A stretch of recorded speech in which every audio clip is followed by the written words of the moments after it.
Família, parte 2. Família é fundamento. Esse é o tema que eu dei. E eu comecei explicando pela manhã por que família é fundamento. Falei da problemática que nós estamos envolvidos enquanto família. E eu terminei nessa ideia aqui. Conserte a família e você conserta a sociedade.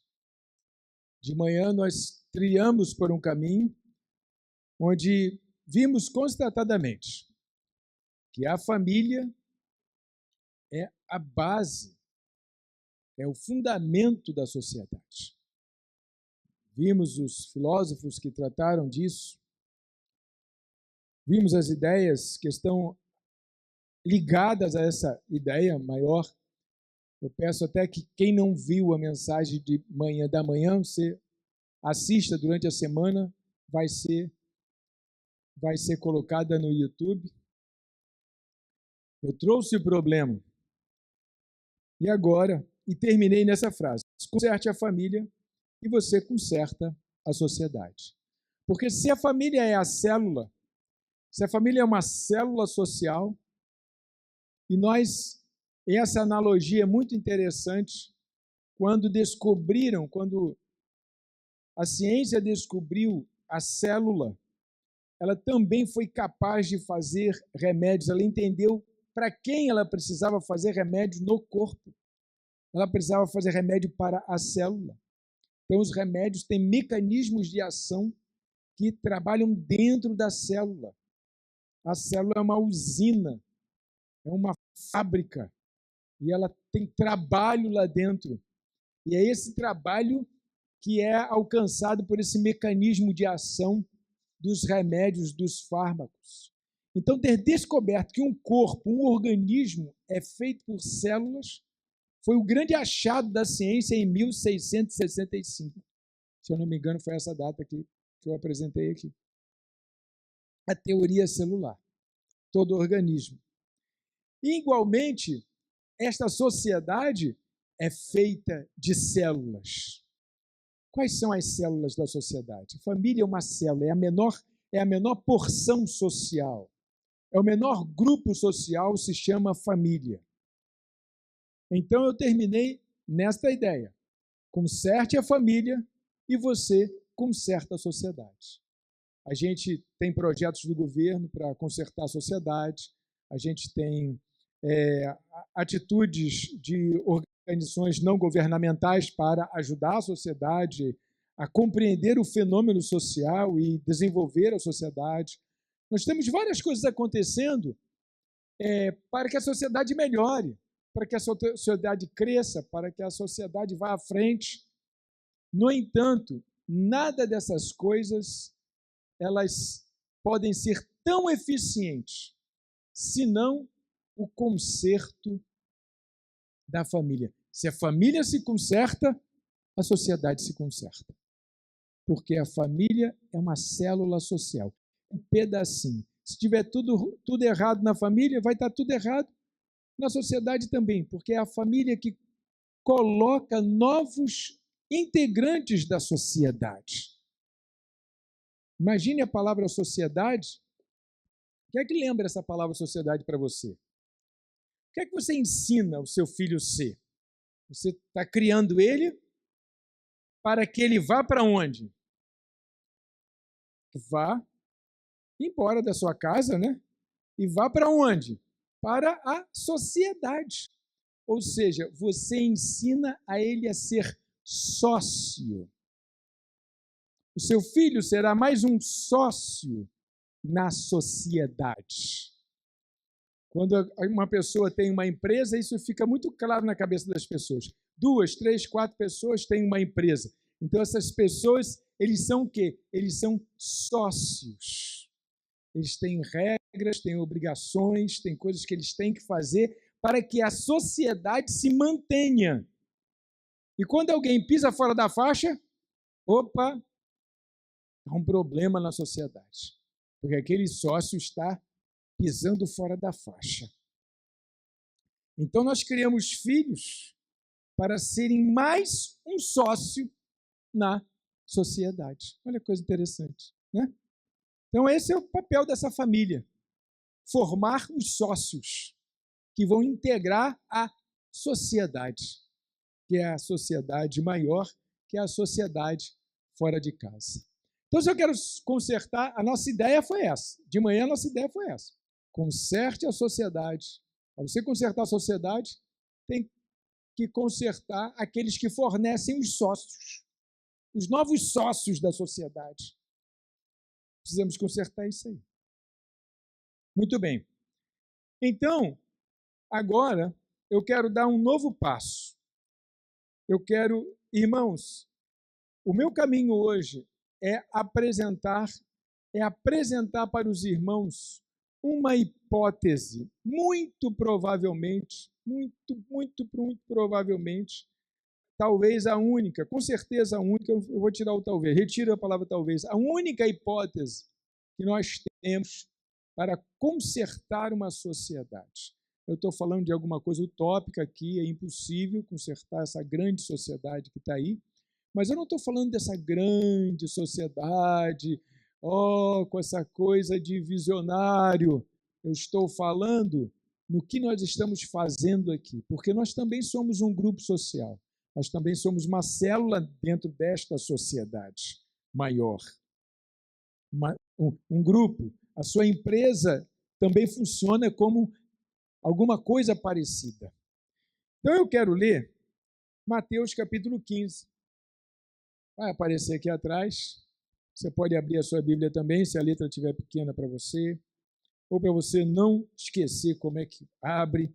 Mateus capítulo 15, verso 10 ao verso 14.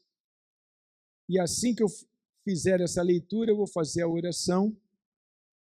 E convocando a multidão, Jesus disse: escutem e entendam. O que contamina a pessoa não é o que entra pela boca, mas o que sai da boca. Isto sim contamina a pessoa.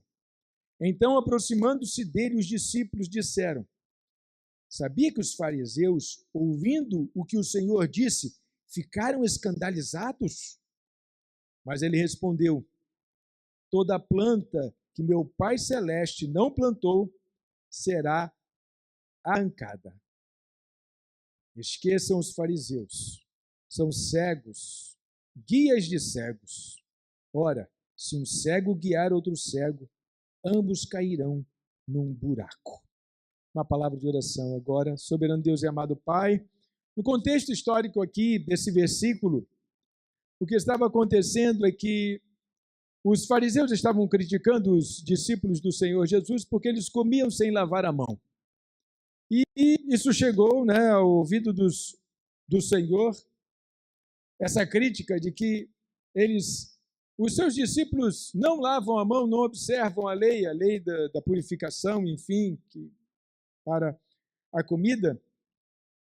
Então, Jesus aproveitou essa deixa, aproveitou essa oportunidade para falar sobre o que é que de fato contaminava o homem.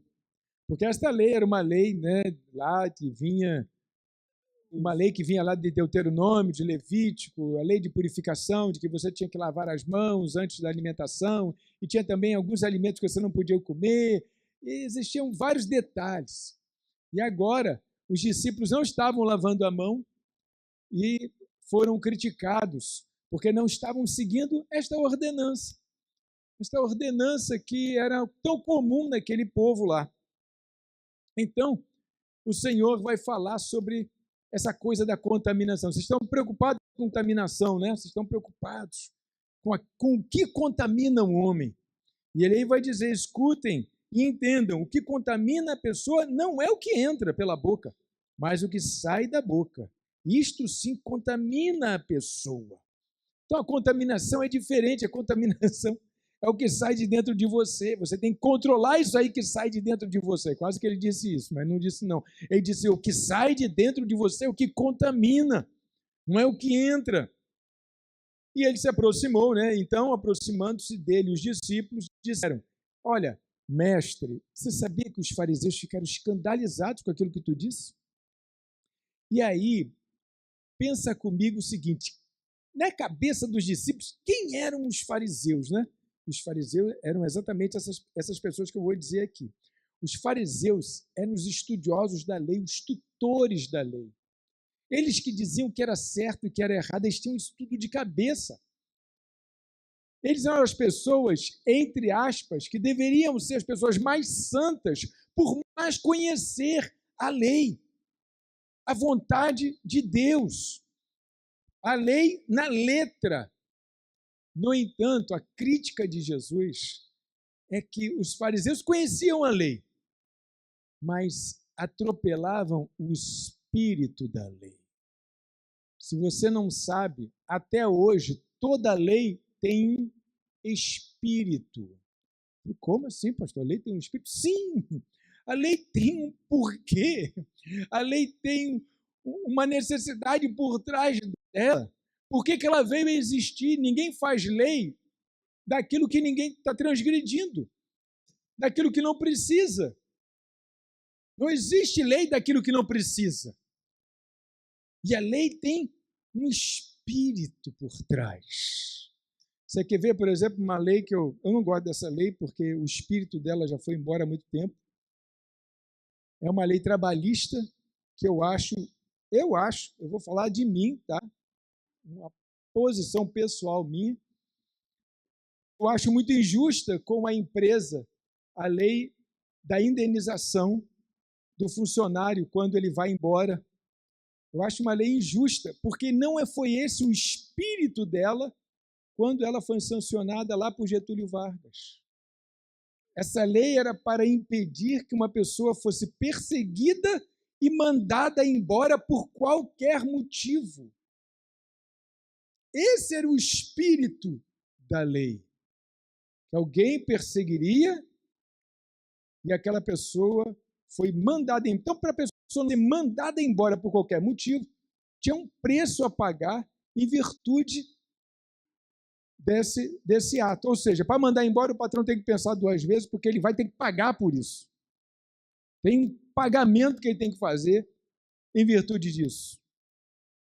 E com isso ele estaria dizendo para o Estado que ele não estava mandando embora por qualquer motivo ou por perseguição. Ele estava mandando embora porque ele estava precisando de mandar embora. Nessa linha aí. Só que esse tempo passou e hoje em dia, amigo, a empresa quer saber de dinheiro, não quer saber de picuinha com funcionário. Ninguém manda embora porque não foi com a tua cara, manda esse cara embora. Isso não existe mais. Isso não existe mais. Até porque hoje as pessoas entram e saem dos empregos várias vezes.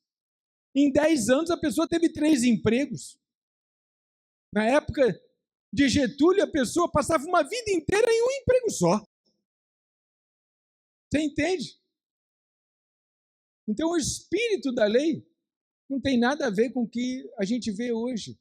E a empresa paga alto em cima de uma lei cujo espírito não é mais isso, ficou só a letra. Nenhum legislador nunca levantou essa bandeira, não sei porquê, provavelmente porque não conhecem de história, alguma coisa assim. Mas ficam levantando essa coisa de que é para proteger o funcionário. Tá? Como vai proteger o funcionário? Você acha que um camarada que está dando lucro vai ser mandado embora? Pelo amor de Deus, acorda. O cara está dando lucro, está deixando dinheiro aqui dentro. Aí tu pega e manda ele embora. Tu é maluco? Quando ele está rendendo, ele está lá, trabalhando. Quando no dia que ele deixa de render. Então você entende a questão do espírito da lei? Esses fariseus conheciam a lei, sabiam a lei, mas uma lei desvinculada do seu espírito, do seu propósito. Para que foi feita essa lei? Por que foi feita essa lei? Então, os discípulos disseram, Jesus, olha, eles ficaram escandalizados com isso. Mas ele respondeu, toda planta que meu Pai Celeste não plantou será arrancada. Aí ele chega com uma frase que ele choca com essa frase, tá? Esqueçam os fariseus. são cegos, guia de cegos. Gente, como assim? Jesus traz uma frase tão pesada para uma classe tão importante, uma classe que manteve a lei viva, sem espírito, porém a letra estava lá. E devemos aos fariseus, que recitavam as leis, que conheciam as leis, apesar de aplicá-las fora do seu espírito. E ele diz: esqueçam os fariseus. Esqueçam estes que guardam uma lei morta. Esqueçam os fariseus. E ele diz: são cegos guiando cegos. Eu dei até ênfase nesse verso. São cegos guiando cegos. Ambos cairão num buraco. E eu fiquei pensando sobre essa ideia, né? Essa ideia. Meu Deus, para que alguém não caia no buraco, tem que ter alguém guiando, tem que ter alguém vendo. Tem que ter alguém que consiga enxergar o tal de buraco. Porque se os dois não veem, o buraco está lá na frente. E aí você cai. E aí, a minha ideia caminhou mais que essa pessoa que vê o buraco, ela precisa necessariamente ser uma pessoa diferente ou então diferenciada dentro do grupo. Imagina um grupo de pessoas cegas. Elas estão andando pela rua. Se não for a varinha de condução e um cego treinado, vão acabar caindo no buraco. Alguém ali tem que ter visão. Alguém ali tem que dizer: olha, um buraco enorme aqui. Alguém tem que ter. Gente, o óbvio, cego não pode guiar cego. Cego tem que ser guiado por quem vê. Ou então, falando de uma metáfora, né? Por quem tem algum outro tipo de habilidade, algum outro tipo de conhecimento, porque isso aqui vai ser uma metáfora para nós. Fica com essa ideia na sua cabeça, guarda ela, segura ela. Cego não pode guiar cego, porque senão cai os dois no buraco. Jesus que disse isso. Esqueçam os fariseus. Cego não pode guiar cego, senão cai no buraco. Agora, vamos para o século 21. Famílias criando seus filhos no século 21. Internet, rede social, YouTube, vídeos rápidos. Vamos pensar nisso agora, nesse começo desse século, ano 2000. Vamos pensar nesta geração que foi a geração Z, que foi criada por pessoas que talvez estejam aqui, muito provavelmente. Algumas pessoas que criaram têm seus filhos hoje com 20 e poucos anos, ou então 2012 para agora, né? Não está com 20 e poucos anos, mas está aí com 10, 11, 12 anos, 13 anos. São geração Z. Geração interligada, a geração interconectada. Ontem eu fiz um estudo com 40 menos, ia falar 60 mais. Eu fiz um estudo com 40 menos sobre as gerações. Eu falei sobre as gerações desde o Baby Boomer. Falamos sobre as gerações. Só que eu falei muito rápido dessas gerações, tinha muita coisa para falar, mas eu queria falar de todas elas, então foi quase que uma coisa assim introdutória sobre o assunto. E eu quero colocar essa geração, a geração Z, porque na geração Z foi a primeira geração que adoeceu. Todas as outras gerações, até a geração Y, a geração milênio, foram gerações diferentes, que foram gerações audaciosas, que foram gerações que ficaram bem diferentes dos seus pais. No entanto, elas não adoeceram.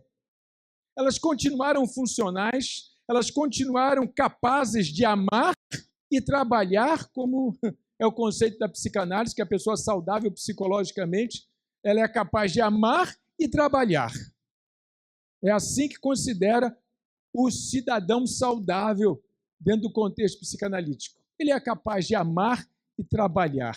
Essa geração aqui foi a primeira geração que adoeceu. Ou seja, a criação que foi dada a ela, junto com a estrutura social, o que estava acontecendo na sociedade, os avanços tecnológicos, fez com que esta geração adoecesse. A primeira geração doente da nossa sociedade. A geração Z.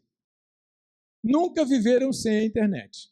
Então, essa galera urbana da geração Z, que nasceu em 97 até o ano 2012, nunca não conheceu o mundo sem internet. Eles não sabem o que foi um mundo sem internet. Eles não sabem. Cresceram, só para você ter uma ideia, cresceram com redes sociais, YouTube, smartphone e inteligência artificial. Como esse estudo aí é um estudo americano, então a inteligência artificial lá nos Estados Unidos chegou uns 20 anos antes de nós, está chegando agora no Brasil. Mas lá no ano 2000 já tinha inteligência artificial. Aliás, a inteligência artificial é até anterior a isso. Ela vem expandindo de uma forma bem vagarosa, e agora foi o grande boom aqui para a gente. Então, essas crianças e esses pais, o que aconteceu? Olha o que aconteceu. Eles estiveram tão expostos às vivências em rede que alteraram sua forma de olhar para as relações humanas, preferindo modelos de relacionamentos horizontais. É uma geração que tem problemas com hierarquia. Porque o viver em rede, deixa eu falar sobre a gente faz analogias, né? Deixa eu ver se eu botei aqui uma coisa aqui. Não botei. A gente faz analogias e a gente às vezes pensa que qualquer analogia a gente pode fazer com a sociedade. Então, por exemplo, o conceito da relatividade, o conceito da física, as pessoas chegam no social e dizem que tudo é relativo. Como assim tudo é relativo? Não, na física tudo é relativo, agora na sociedade não é tudo relativo. Mas elas transpõem analogias feitas em ambientes tecnológicos para o social.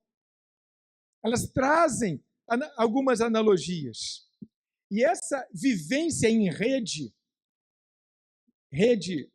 ou do WhatsApp, ou do Instagram, essa vivência em rede, qual é o problema disso? Não, isso não tem problema nenhum se isso ficar só na internet. Mas no momento em que eu trago essa ideia tecnológica, o que é uma rede? Uma rede, ela tem pontos iguais, ela tem interseções, todas elas são iguaizinhas. Não tem início, meio e fim uma rede. Se você olhar uma rede em pé, e se você botar ela de cabeça para baixo, você não sabe se ela está em pé ou se ela está de cabeça para baixo. Porque ela é homogênea. Ela não se distingue, cada ponto não se distingue do outro ponto. Então, esses jovens, essas crianças, elas cresceram na internet e cresceram em rede. E elas cresceram com uma família muito distraída, que não conseguiram entender que quando elas estavam crescendo, elas estavam formatando a sua mente de uma outra maneira, formatando a sua mente de uma forma horizontal. E aí o que tem acontecido? Eu li essa notícia no portal Terra. A geração Z sofre de etarismo no trabalho. Etarismo é preconceito com faixa etária. Muitas empresas se recusam a contratar pessoas jovens. Você já ouviu falar sobre isso? Você já leu alguma coisa sobre isso? As empresas estão evitando contratar jovens, principalmente se eles vêm da geração Z. Temos um problema aí, né? Os pais precisam criar os filhos para que eles possam amar e trabalhar. Se eu tenho empresas que não querem dar emprego só por causa da idade. Antigamente, a galera falava, não, eu estou muito velho agora para procurar emprego, ninguém dá mais emprego para uma pessoa da minha idade. Mas agora, se tinham preferência pelos mais novos, porque tinham força de trabalho. Olha só, gente. Mas a geração Z está sendo boicotada nos trabalhos. Não vai ser contratado porque pertence à geração Z. Isso saiu no Portal Terra. Foi essa pessoa aqui, Vitor Bianchini, no dia 30/9/2025, às 10h15. Ele publicou: o juvenilismo, nunca vi essa palavra, gente, juvenilismo é um novo fenômeno que discrimina abertamente a juventude. Muitos chefes consideram a geração Z sensível demais e preguiçosa. Eu notei uma certa reação do povo aí. Muitos chefes consideram a geração Z sensível demais e preguiçosa. Gente, eu estou falando de um portal, eu estou falando de um repórter, eu estou falando de uma estrutura social que está rejeitando uma mão de obra jovem. Daniel não está aqui hoje para confirmar isso, mas ele trabalha na ferrovia. Ele diz, pai, Rio de Janeiro não tem mais ninguém para trabalhar em ferrovia, não. Trocar dormente da linha do trem é troço duro. A gente tem que importar um monte de severino lá de cima. Porque só os cabra-macho. E os homens velhos, mais forte, mais que topa fazer força ali para fazer aquele trabalho tão duro, tão suado. Que os meninos daqui não querem mais nada disso, não, pai. Não fica 2 dias na linha. Muito quente, muito calor. Muito calor. Queria que no trilho tivesse ar-condicionado. Fala do meu filho que trabalha nesse negócio aí.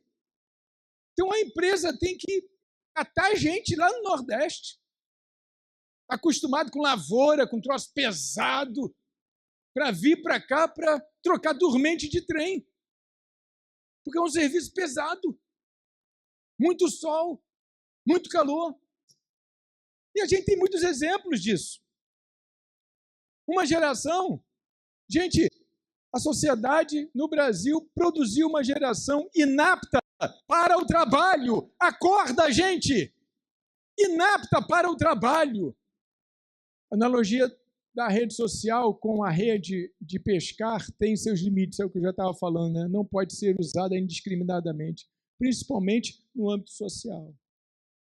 Porque chega lá, no trabalho, tem um chefe, tem uma tarefa, tem um tempo para realizar a tarefa, tem que realizar bem feita, não pode errar.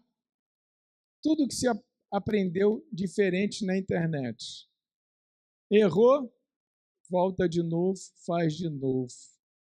Tu acha que no trabalho pode ser assim? Ficar voltando toda hora para fazer de novo? Game over.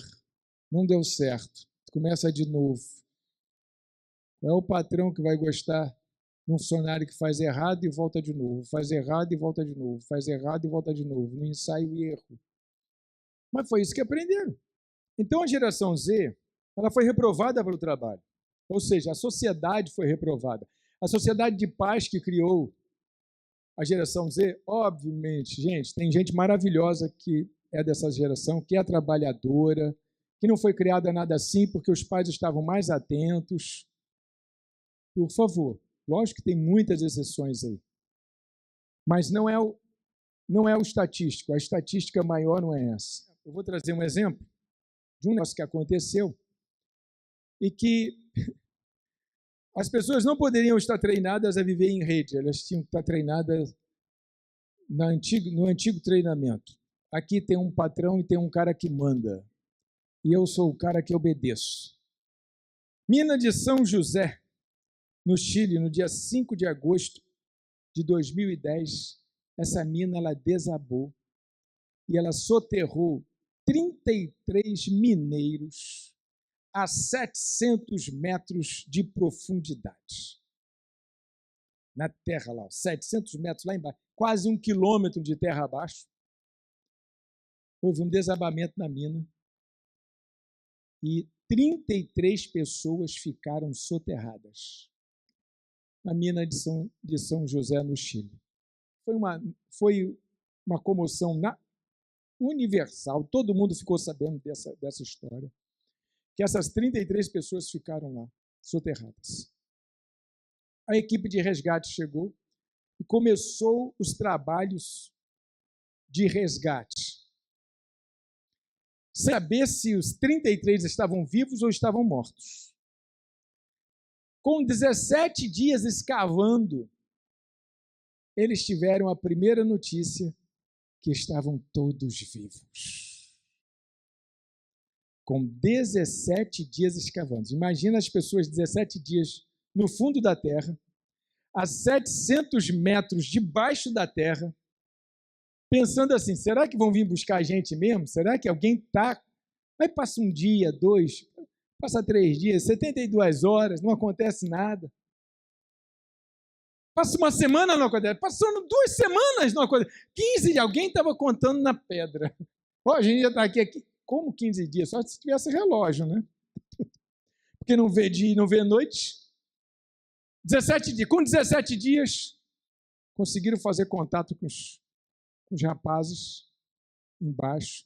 E, para a surpresa, os 33 funcionários da empresa estavam todos vivos.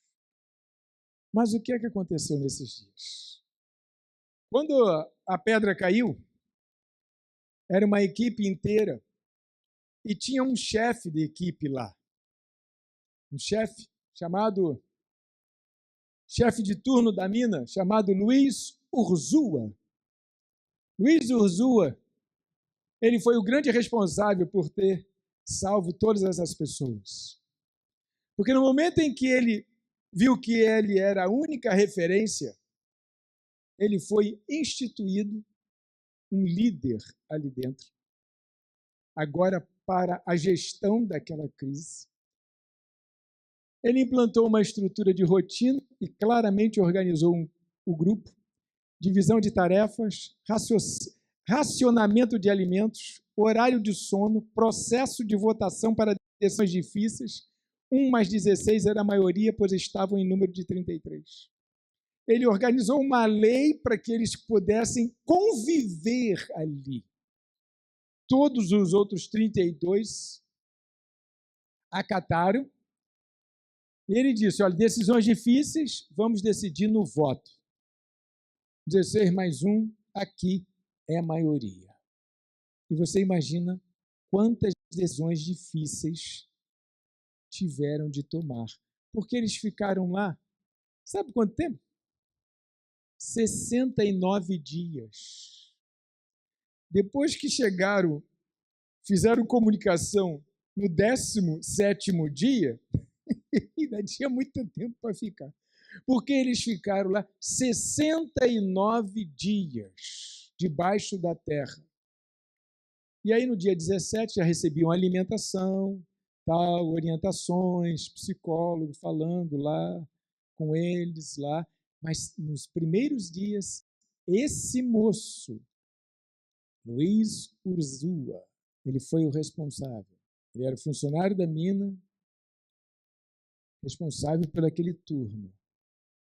Já imaginou se fosse a geração Z lá dentro? Bom, não estaria nunca trabalhando numa mina, né?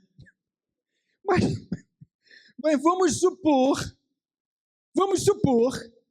que seria a geração Z. Se trabalham em rede, todo mundo tem voz. Se trabalham em rede, ninguém vai tripudiar em cima de ninguém. Mas essas pessoas provavelmente eram da geração X, talvez da Y, mas provavelmente da geração X, que estavam acostumados a trabalhar vigiados, trabalhar com o patrão do lado, que estavam acostumados a trabalhar duro. E por causa disso, conseguiram sobreviver a 69 dias confinados. Confinados na escuridão. Não acho que era escuridão total, porque depois devem ter mandado lâmpada lá para baixo, essas coisas assim, tal, fio. Então, mas 69 dias. E o que os salvou é que ninguém era da geração Z. O que os salvou é porque eles sabiam viver sob ordem, debaixo de uma liderança, alguém mandando. O que os salvou foi a organização e a liderança de uma pessoa. Na geração Z, não existem líderes na geração Z. Todo mundo é parceiro um do outro. Todo mundo é chapa, é gente boa. Todo mundo é amigo. Como vai ter líder aí? Não tem como tirar um gerente do banco da geração Z. Então, irmãos, a pergunta é: o que fazer para livrar as famílias dos males geracionais? Porque da Z em diante todas terão problemas. A geração alfa já teve um grande problema. O excesso de estímulos. A geração Z também teve um excesso de estímulos. E na geração alfa, os estímulos ainda ficaram mais fortes ainda. Muitos estímulos. Isso adoece mentalmente qualquer um. Agora imagine uma criança sem informação. O que fazer para livrar as famílias dos males geracionais? Porque daqui em diante, a geração beta vai ter muito mais problemas. O que fazer? Olha, existe muito o que fazer. E eu espero em Deus, no Senhor, que em 2026 eu consiga devagarzinho, vez após vez, em várias reuniões e congressos, enfim, e o que a gente fizer aqui, eu consiga ir falando sobre o que fazer. Mas eu trouxe aqui 4 versículos para mostrar a vocês uma ideia que está escrita na Bíblia toda. Muito interessante e que a gente não leva muito a sério. Eu vou apresentar os versículos e você vai logo entender qual é a ideia. Por favor, entenda com sabedoria. Entenda com sabedoria. Entenda que aqui ninguém é xiita, nem ninguém é extremado, mas entenda com sabedoria. Quando vocês entrarem na terra que o Senhor, seu Deus, lhes der, não aprendam os costumes abomináveis daqueles povos. Deuteronômio 18:9. É a ideia que existe ali. Quando vocês entrarem na terra que o Senhor, teu Deus, te der, não aprendam. Não aprendam conforme o costume desses povos. É a ideia. Não se misture. Bem-aventurado é aquele que não anda no conselho dos ímpios, nem se detém no caminho dos pecadores, nem se assenta na roda dos escarnecedores. Salmo 1, verso 1. É gozado, né? Já tinha rede na época, o pessoal chamava de roda. Nem se assenta na rede dos escarnecedores, da roda dos escarnecedores. Já tinha rede. Era roda na época. Qual é a ideia ali? Não se misture. Não faça amizade com quem facilmente fica irado. Nem ande na companhia de quem é agressivo, para que você não aprenda os seus caminhos e assim fique preso numa armadilha. Provérbios. Qual é a ideia que tem ali? Não se misture. Não se enganem. As más companhias corrompem os bons costumes. Qual é a ideia que tem ali? Qual é a ideia que tem ali? Não se misture. Você vai encontrar muitos versos assim e você vai ver, é a mesma ideia, ó. Não se misture. Deus estava falando, não se misture. Mais conversações, não se misture. Por que não se misturar? Se um cego guia outro cego, ambos cairão num buraco. Você sabe por que as pessoas caem em buracos? Porque são guiadas por pessoas. E olha, hoje, meu Deus do céu, vivemos em rede. Então não importa mais se é doutor ou se é um qualquer. Eu vi um vídeo, eu vi na internet, eu sigo uma pessoa que fala assim, assado. Da onde ela tirou? Qual é o pedigree dessa pessoa, meu Deus do céu? Aí tu vê lá, fulana, serva do Senhor. Fulana, mãe de Beltrana. Fulana, mãe de Gêmeo. Fulano, um epíteto qualquer. O cara não é nada, o cara só está ali botando... Acabou. E vendendo a sua ideia. Eu não sou contra fazer isso, porque eu faço isso. Só que eu não sou um qualquer. Eu não sou um qualquer, eu sou um profissional. Eu tenho um CRP, eu tenho que prestar conta, eu tenho código de ética no meu pé. Eu pago uma fortuna pelo CRP. Se alguém fizer uma queixa minha, eu tenho que me defender da queixa judicialmente. Mas não é o caso da grande maioria. A grande maioria é um Zé Mané falando qualquer bobagem lá que leu em algum lugar. E às vezes nem leu e inventou. E outra coisa, a sua experiência não serve para nada. Ela só serve para você. A sua experiência só serve para você. Muito boa para você. Deu certo com você, provavelmente. Mas as pessoas hoje vivem em rede. Ensinam os filhos a viver em rede. A colher material aí. E nisso a gente tem cada vez menos liderança, a gente tem cada vez menos pessoas habilitadas para trabalhar, porque essa forma de viver adoece uma sociedade. Nós estamos numa sociedade doente. Uma sociedade doente que hoje nem mais para trabalhar os meninos servem mais. Nem as meninas. Não, porque hoje a pessoa é tão burro que quando fala menino, acha que tem que falar menina também, né? Então eu tenho que falar nem as meninas. Porque quando se fala o masculino, você está falando o genérico. E o genérico serve para homens e mulheres. A gente tem que avisar. Porque senão podem pensar, não, só os meninos que não saem para trabalhar. Menina serve. Os homens hoje, os mais jovens, estamos colocando em xeque. Mas olha lá, ó, não se misture. Porque você se mistura com gente cega. Então ambos vão cair num buraco. Fica seguindo cego, não. Fica seguindo gente que não sabe nada, não, mas tem aparência de que sabe. Tem aparência de que é bonito, tem aparência, é só aparência. Hoje nós temos uma sociedade de cegos guiando cegos.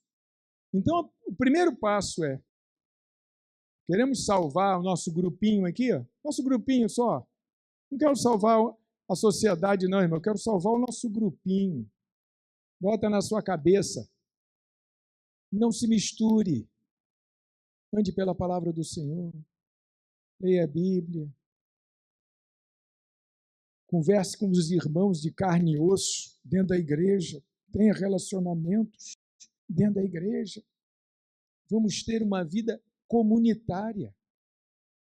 Uma vida comunitária real. E não uma vida comunitária digital. Sei lá, em rede também. A gente se beneficia, tem WhatsApp, é tão fácil, manda alguma coisa para o fulano, manda para o Beltrano. Isso não tem problema nenhum, isso. O que tem problema é nós pautarmos os nossos relacionamentos a partir disso. Então chama para tomar um café na sua casa, vai na casa do outro. Convida, anda junto. sai para conversar, institui o dia sem celular. Institua isso na sua vida. Olha, sábado é sem celular. Avisa todo mundo, olha, sábado eu estou sem celular. Não consigo fazer isso? Vai então para uma pousada bem lá nos confins de não sei aonde, bem longe, que não tenha isso.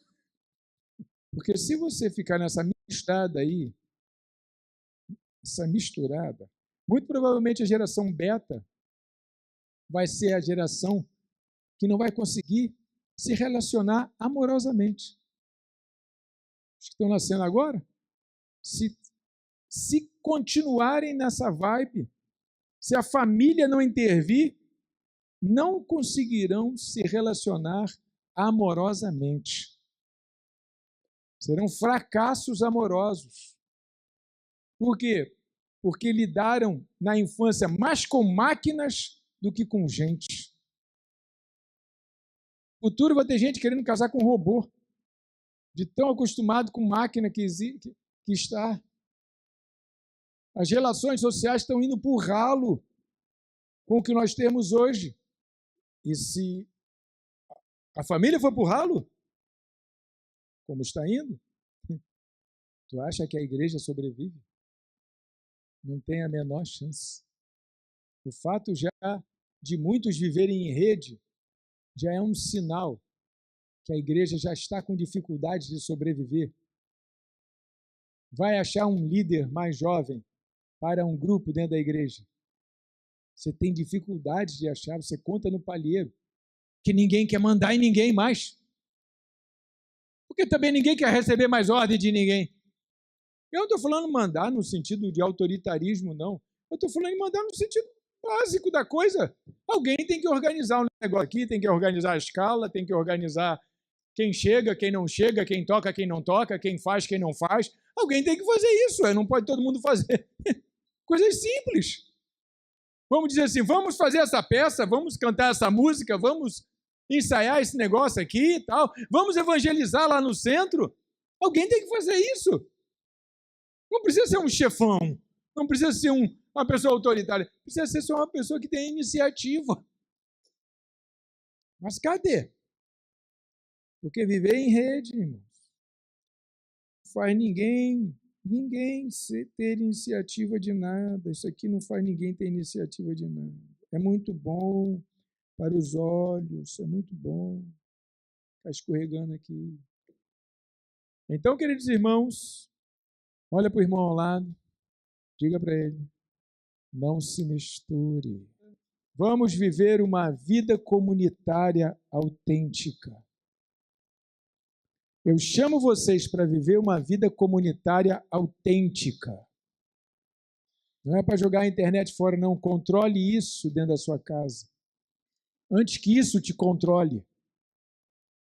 Vamos curvar a cabeça para uma palavra de oração.